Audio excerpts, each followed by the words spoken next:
Well, before we get around to doing a Newsmaker show today, friends, I want a show of hands out there in Radioland.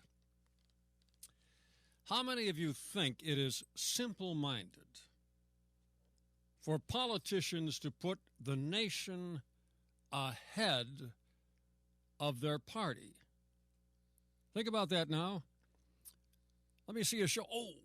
I'm not surprised. The vast majority of real Americans out there feel that that's a perfectly sensible position. Put the nation ahead of the party. But our guest today thinks of such people as simple-minded. Stay tuned for what should be an interesting Newsmaker with Dr. Robert Heinemann. Next on News Talk, AM 1480 WLEA, the Newsmaker Show with Kevin Doran. All right, Bob, you got a chance to apologize to me and to the countless other Americans you called simple-minded. Kevin, please. I directed my comment of simple-minded directly to you. The other folks out there, I think, grasped immediately the point I was trying to make. I don't think so. The idea of trying to frame this in some sort of question that determines the answer. So what's that called when the nation, Kevin, is political parties. No, I don't agree with that. Who enter into constructive dialogue and arrive at compromises and solutions that lead us forward as Americans, Kevin. Well, that's what they... And there are some people out who think it's just a matter of imposing their view of national interest. Wait a minute. Hold it, Bob. That's what you just said is what the good people of Jasper refer to as heifer dust. Now, let me tell you something. When the Democrats referred to what Bush did as evil... Well, wait a minute now. That they would do that. That's not constructive. Yeah, but then... when Obama does the same thing, the Democrats defend it, and the Republicans call it evil. Now, come on. Well, does anyone really care about the nation? Yes, I think they all care about the nation. I don't think so. Oh, I think so. Except care about their own income. Except for perhaps the Clintons. Oh, no, wait a minute. I think their income has reached a point where they shouldn't really care too much. But no, I think that's... unfortunately, a rather simple-minded view of the there we go again. Political process. It's the idea, why can't we all get along? No, that's got nothing to do with it. They all get along. Everybody knows what the national interest is, so why don't we all sit down and play cards or something? Because clearly the national interest, we know what that is. Kevin, that's what politics is all about. I didn't say the national interest. You just don't seem to be able to understand that. Politics is a process, and often it's acrimonious. Can you believe that? Acrimonious politics. Well, you know, and Bob... I know it makes you nervous. Wait a minute. Hold it now. With you. If something is evil on Monday, but then when your party leader changes his mind, it becomes good on Thursday, then someone somewhere is no longer thinking. And that's what happens. The party says... pop, pop, pop, and you people who belong to the party go pop, pop, pop, just like that. You see? No, I don't think it's a pop, pop, pop, Kevin. I think pop, pop, maybe it's sort a boop, boop, boop. Oversimplifies it. Well, it puts it down in language we can all understand. All right, listen. listen. No, I think some of us can understand language somewhat above that level. You have a lot of temerity even showing up today after what you said the other day. Well, it's kind of atrocious, the ability of my host to bring this conversation down to a level that perhaps a kindergarten kid could understand. Oh, my Lord, I'm telling you, Bob, what are you taking, I think poison it's pills? Unfortunate. I mean... you're getting out and out nasty. Well, I just have to keep our listeners... Is this the real Bob Heinemann we're seeing here? At the right level here. Yeah. Well, let's forget it because I can see I'm making... do that, Kevin. I'm making no progress with you. I think that's true, yes. Yeah, well... Listen, God forgive you, but I'm not going to. Now, here's what I want to go to next. You have been slandering the reputation of a fine Arkansas family. Well, part of it was from Illinois originally, then became Chicago part of New York. Yes. New York. They're now a New York family, Bob. Chappaqua, I think. Yeah. Yes. Well, some live there and some live in Washington. And, I mean, the thing is, they're all over the place. Certainly. And you keep suggesting that they may be something less than honest. I don't know how dishonest they are. I suppose you could go down the line and list various points of which their honesty really comes into question. We're talking but about we the Clintons. don't have to hypothesize when it comes to their financial situation, which it's pretty clear, and this is something that you brought up again and again, Kevin. Again and again and again. Right. The huge amounts of money they're being able to milk out of the American public and foundations and such. It's incredible. Primarily because they've served in public positions. Other than that, no one would care one way or another what Hillary Clinton or Chelsea or not that anybody cares what Chelsea has to say anyway. Well, now, wait a minute. Bill. They paid $75,000 to hear her. Yeah, right. So in any case, I think they move beyond. And moving into what I thought would be of some interest today, perhaps, is the thought that I think, do you not agree, Kevin, that Michelle and Valerie, the close advisors to our president, Mr. Obama, will do everything they can to prevent Hillary from getting the Democratic nomination? Absolutely. Yes. And if he's told to do it, Obama will do the same. He probably will help them. Yeah. Yes. Mm-hmm. Most people don't realize that Michelle and, what's her name, Valerie, really kind of run the guy, yeah. Well, there seems to be increasing evidence that that's the case. And I think they do not like Hillary Clinton. I think they do not like the Clintons. And I don't think Obama has much use for Bill, frankly. He does not. So an attempt to basically control whatever part of the party they can still control would be a pretty hefty battle for Hillary to fight and to win the nomination. That's why I don't think she'll get the nomination. No, that among other reasons. Yes, right. plus this venality that she has in terms of trying to venality. Yeah, they're venal. Yeah, venal sins, that sort of thing. Okay. Well, I don't know. I'm not in that church. But the point is... Well, I can explain it to you in about 10... Please. All right, go ahead. But the point is a combination of these things. Plus, I think you're going to probably see some more bumbles on the part of Hillary and Bill, which is not going to help them. On the other hand, I'm sure Obama can make will be making more bumbles too. But on the other hand, he's not running for re-election. So what is he raising all this money for then? I mean, I think that's the point we're making here. I think there's going to be an Obama Foundation. Well, I don't. It could be. They've lived very well. They won't want to go back to you can that flat in Chicago, huh? Huh? I think you can take your campaign money and put it in a foundation, as Hillary is saying, with all these huge. Yeah, we should point out now, in fairness to Hillary, that all the money she makes, and it's all clear profit, by the way. There are no expenses when she goes out to make her speech, and the same with Bill, I assume. All that money does go into a charity. You know the name of that charity, Bob? What is the name of that charity? It's the Clinton Foundation. The Clinton Foundation. Uh-huh. Yeah. Do you think the Democrats in this country who are loyal to the Clintons and who believe we should have a woman president, that's going to turn them off? Do you think it will? I think it'll turn some of them off. I think it'll slow down their enthusiasm a little bit.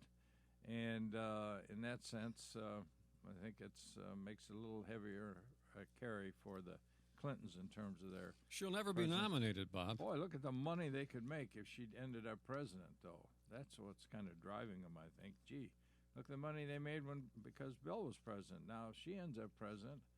there's no end. Husband and wife, they could... yes.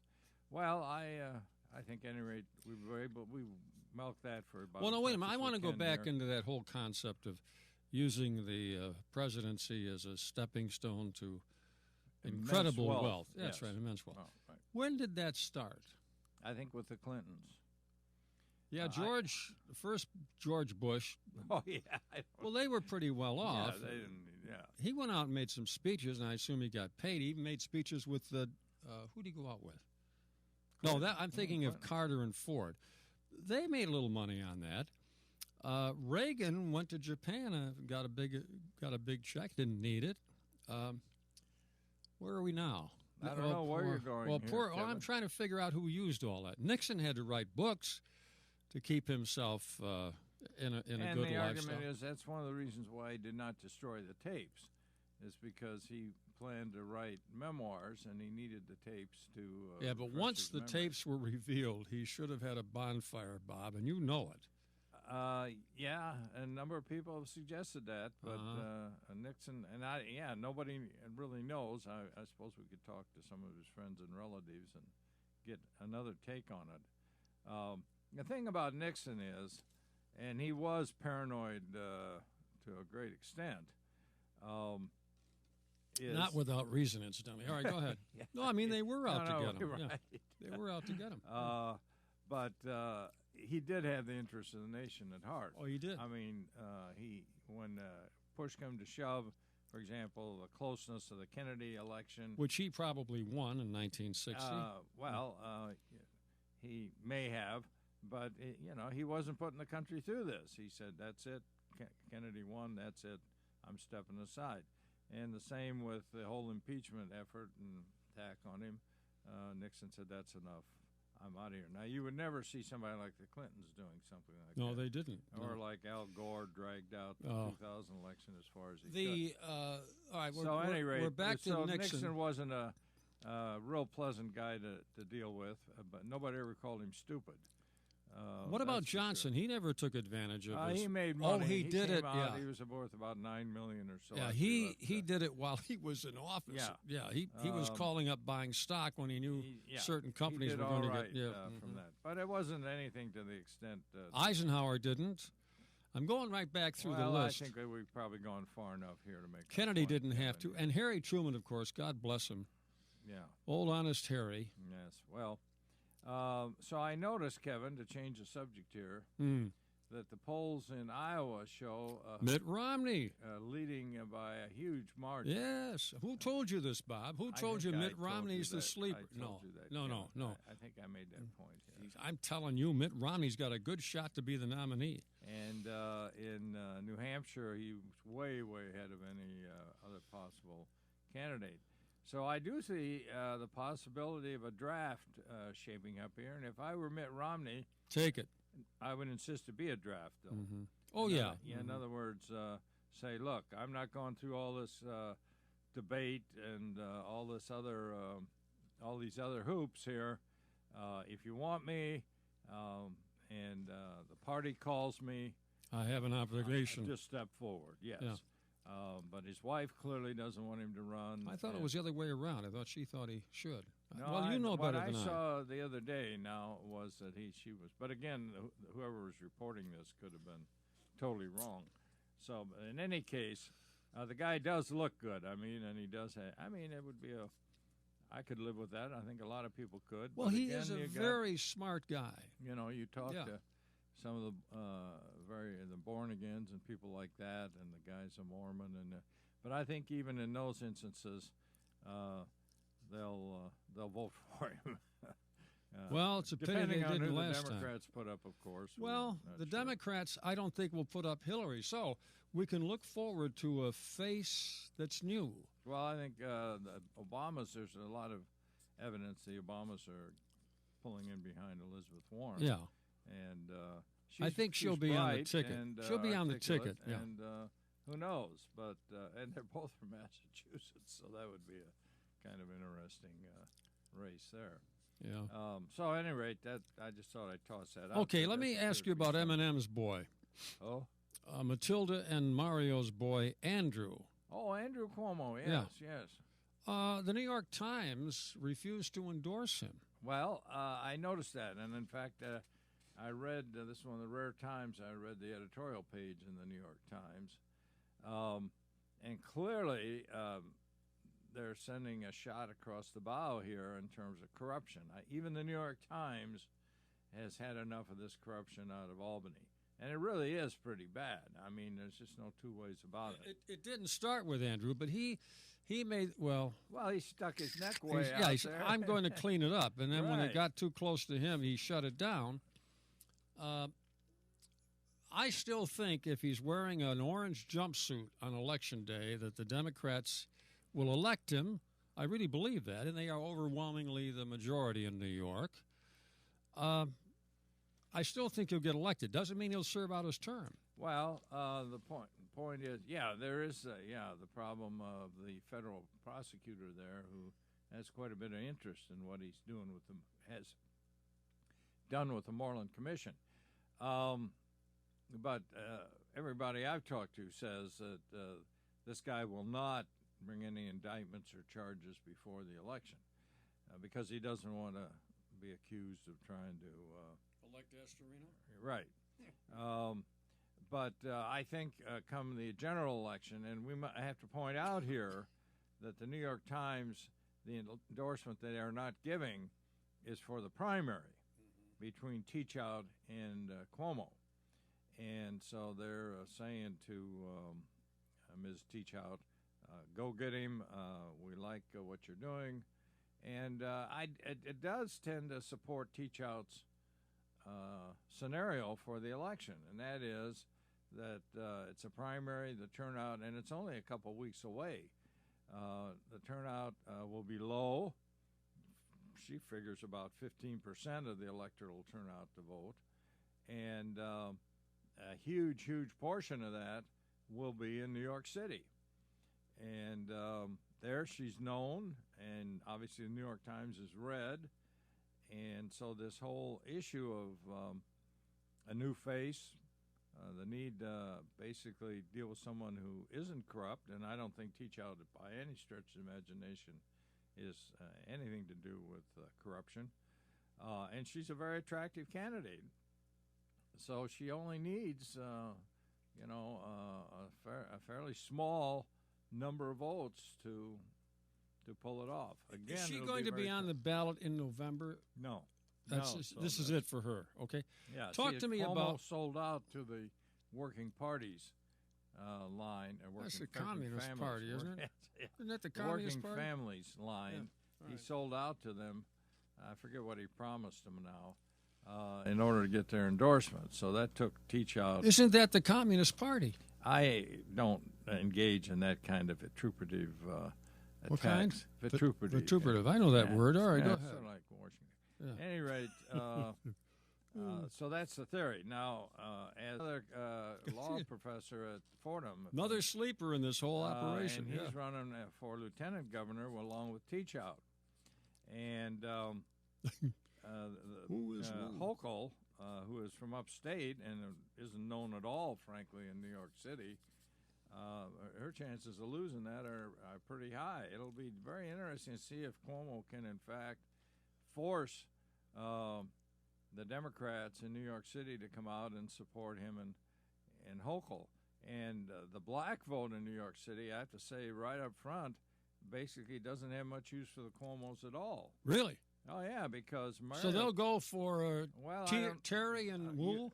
I don't know. Sharpton may try to emerge as sort of the big power broker there. I don't know what he's going to do one way or another. He doesn't know from day to day either. I don't know if it makes that much difference, but the point is, as you know, Mario Cuomo stabbed Mayor Dinkins in the back way back when Dinkins was running for re-election. And you think the African Americans have a long memory? I think so, and I think the leaders there do, and I think the Cuomos have never gone out of their way to support black candidates, period. Even when Mario was governor, you never saw any black candidates on the, although I don't know what's his name, the fellow who was controller might have gotten in there somewhere along the line. He was a real gentleman, that fellow, as I recall. Yeah, his name escapes me, but I know who you mean. Fellow McCall, I think was his name. Yeah, and he ran for governor too without success. Yeah. So in fact, Cuomo beat him, didn't he? I think he did in the primary. Yeah. I'm not sure. Well, it doesn't matter. But in any case, so I would think that Teachout and Wu might have a pretty good chance of picking up a hefty chunk of the. Well, now wait a minute. We've only got a minute or so left. I've heard because I want to talk about a lot of other things. Well, you'll have to come back next week. All right. Here's the thing, Bob. Yeah.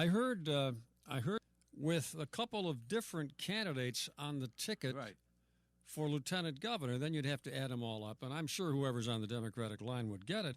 But there's a pretty good chance it'll be Wu, right? That's what you're saying. I'd say yes. Yes, we've seen this happen before. I don't know. Again, when Mario was running for governor, he picked Stan Lundeen from From Jamestown Jamestown. to be his lieutenant governor, and this Jewish big construction real estate fellow from New York City challenged Lundeen for the lieutenant governor's position. And Cuomo had to get him off the ballot. They basically took him to court and had his petition thrown out because he didn't dare let this guy run for lieutenant. Because Stan Lundeen, That was Mario. yeah, Stan Lundeen had got wiped right out of the picture. So that sort of thing has happened before. And, of course, Cuomo's trying to do the same thing. I mean, they challenged Teach Out, tried to get her kicked off the ballot. Because Didn't work. And, no, the courts have said no. She's clearly been a resident. She's lived in New York for 5 years. That's all she has to prove. Is that primary, Bob? I think the 9th of September, but Ooh. you'll have to check to make sure that's a Tuesday. But I believe it is. Let me just check That would it. be next week, I'm Bob. telling you, Kevin, it's not far away, and that's one of the reasons Teach Out has a problem there because, the 9th, I think. Oh. It's a week from next Tuesday. Oh. And folks, get out and vote, do your duty, whatever. And elect Wu, right? Go for a woo. Yeah. Is that like who's on first? Something. I was thinking the same Yes, thing, but yeah. who's on third, as I recall? But well, Wu was on the ticket. That's the That's the key. keep your eye on Wu, folks. All right. That's it for now. Thanks, Bob. Once I again, think. we've pointed out some things for the Well, I public. think the stuff on Wu was interesting. Yeah. Now lay off the Clintons, will you? She was once our governor. Our senator, and she was going to bring 700,000 jobs to New York State, upstate New York. I think that's the 700,000 who left. Yeah. Maybe we had that. Well, mistaken at the there. Maybe it was time, in addition to being ticked off that she was even in New York running, I said to myself, what has a senator got to do with bringing jobs to upstate New York? And the answer is nothing. Nothing. They can tweak a little here and tweak. Well, never mind. I won't, Kevin. I think I'll go off and do something useful. The big question now is, what will John Jameson do? Yes, I'm concerned about that. Well, John Jameson has that anti-Clinton truck, you know. I don't know John. Oh, Jameson. oh, I'm not yes. familiar with his trucks. Wonderful And I thought guy. This program was about over. Well, I know, but I wanted to point this out. And whenever Hillary came to town, which was a lot, he would pull the truck right up in front of wherever she was. And then he and I got talking one day over lunch. Well, actually, he was at one table, I was at the other. I said, John, maybe, just maybe, Hillary would have been better than Obama, So He's not about to paint that off, though. I mean, who knows? He may get a chance to use it he can again. use it again, yeah. Hold on to that truck, John.